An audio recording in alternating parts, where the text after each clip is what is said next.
বিশ্বম্ভৰাটাই কলিয়াবৰৰ চামগুৰি সত্ৰ ইয়াত প্ৰতিষ্ঠা কৰিছিল মাজুলীৰ পৰাই। সেই শংকৰ গুৰুৰ এক পাত পাদুকাও ইয়ালৈ লৈ আহিছিল আৰু সেই পাদুকা মূৰ্তি খোদিত আৰু এইখন বনাইছে সত্ৰৰ সত্ৰাধিকাৰী বিশ্বম্ভৰাটাই।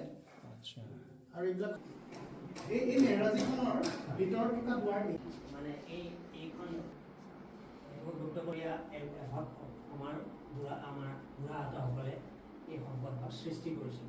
এটা গুৰুত্বপূৰ্ণ কথা, বহুতে গুৰুত্বপূৰ্ণ কথা। আৰু যি ধৰণে এই প্ৰক্ৰিয়াটো কৰিছে, যি গুৰুত্বপূৰ্ণ শিক্ষাৰ চেষ্টা যে কাঠ কি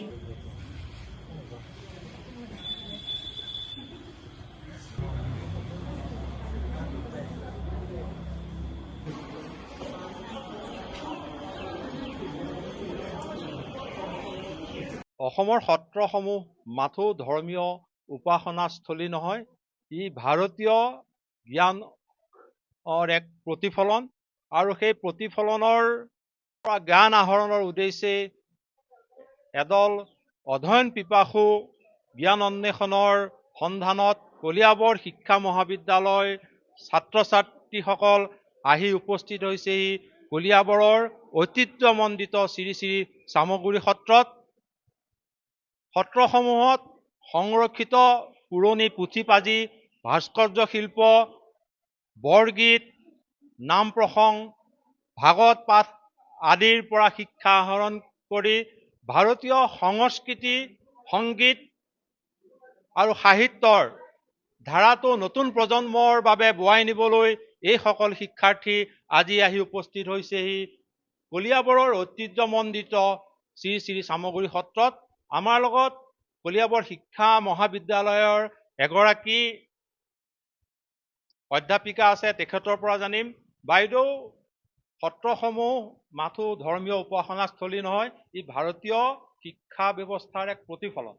আপোনালোকে জ্ঞান আহৰণৰ উদ্দেশ্যে কলিয়াবৰৰ শ্ৰী শ্ৰী চামগুৰি সত্ৰত আহি উপস্থিত হৈছে এদল শিক্ষাৰ্থী সহ। কিয়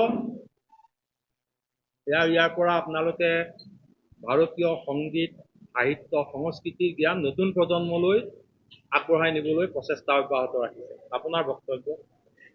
আমি আমাৰ শিক্ষাৰ্থীসকলক লৈ বহুত বছৰৰ পৰা এই ধৰণৰ কাম আমি কৰি আহিছোঁ। আপোনালোকেও জানে, ইয়াৰ স্থানীয় লোকে জানে।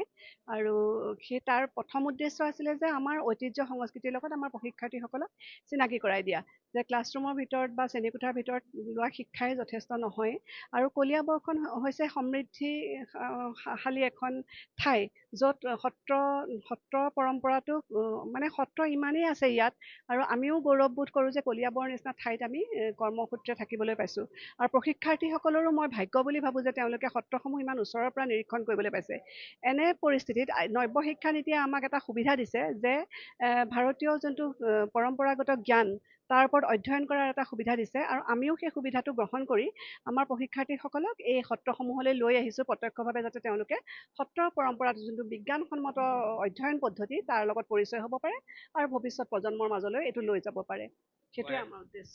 এনেদৰে দেখা গৈছে ভাৰতীয় সংগীত, সাহিত্য আৰু সংস্কৃতিৰ জ্ঞান আহৰণৰে নতুন প্ৰজন্মক মাজলৈ বোৱাই নিবৰ বাবে এইসকল শিক্ষাৰ্থীয়ে আজি কলিয়াবৰৰ ঐতিহ্যমণ্ডিত চামগুৰি সত্ৰত আহি উপস্থিত হৈছে। আমাৰ লগত ডেকা সত্ৰীয়া আছে, তেখেতৰ পৰা আমি পোনে পোনে জানিম। সত্ৰ সংৰক্ষিত ভাস্কৰ্য, পুথি চিত্ৰ, পুৰণি পুথি পাঁজি, ইয়াৰ নাম প্ৰসংগ, বৰগীত, খোল বাদ্যসমূহ শিক্ষাৰ্থীসকলে অধ্যয়নৰ বাবে আহি উপস্থিত হৈছেহি। তেওঁলোকে জ্ঞান আহৰণ কৰি এইখিনি নতুন প্ৰজন্মৰ বাবে, অৰ্থাৎ ভাৰতীয় সংগীত, সাহিত্য আৰু সংস্কৃতিৰ ধাৰাটো নতুন প্ৰজন্মৰ বাবে বোৱাই নিবলৈ প্ৰচেষ্টা অব্যাহত ৰাখিছে, আপোনাৰ বক্তব্য কি? সঁচাকৈ শ্ৰী শ্ৰী চামগুৰি সত্ৰ কলিয়াবৰ এখন ঐতিহ্যপূৰ্ণ সত্ৰ। এই সত্ৰখনিলৈ আজি কলিয়াবৰ শিক্ষণ মহাবিদ্যালয়ৰ প্ৰবক্তাকে প্ৰমুখ্য কৰি ছাত্ৰ ছাত্ৰীসকল আহি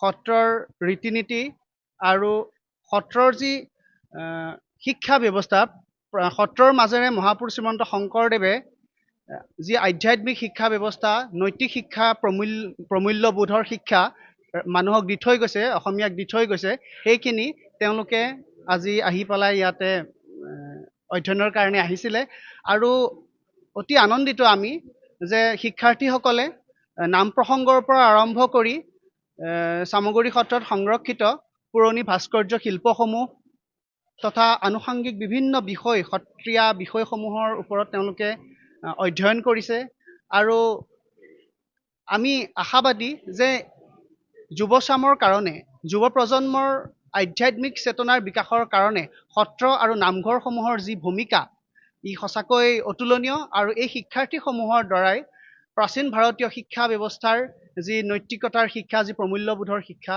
সেই শিক্ষাসমূহৰ আগুৱাই নিবৰ কাৰণে এই ছাত্ৰ ছাত্ৰীয়ে লোৱা পদক্ষেপসমূহৰ বাবে আমি কলিয়াবৰ শিক্ষণ মহাবিদ্যালয়ৰ সমূহ প্ৰশিক্ষাৰ্থীক তথা অধ্যাপকসকলক ধন্যবাদ জ্ঞাপন কৰিছোঁ আৰু আমি আশা ৰাখিছোঁ তেওঁলোকে এই সত্ৰসমূহৰ জৰিয়তে যি আমাৰ আধ্যাত্মিক শিক্ষা আছে সকলো শিক্ষা তেওঁলোকে যাতে গ্ৰহণ কৰি আমাৰ সমাজখনলৈও অৱদান আগবঢ়ায় এইখিনি কামনা কৰিছোঁ।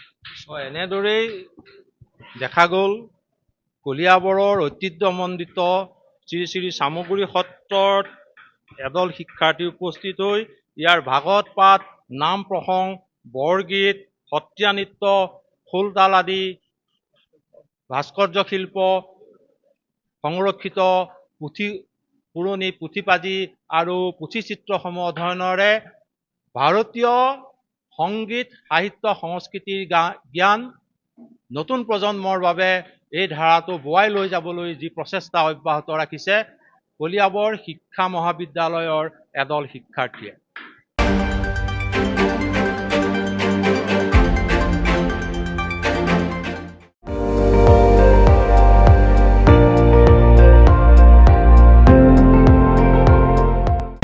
আপুনি চাই আছে ND24 সৰ্বশ্ৰেষ্ঠ নহয় সৰ্বোত্তমৰ দৌৰত।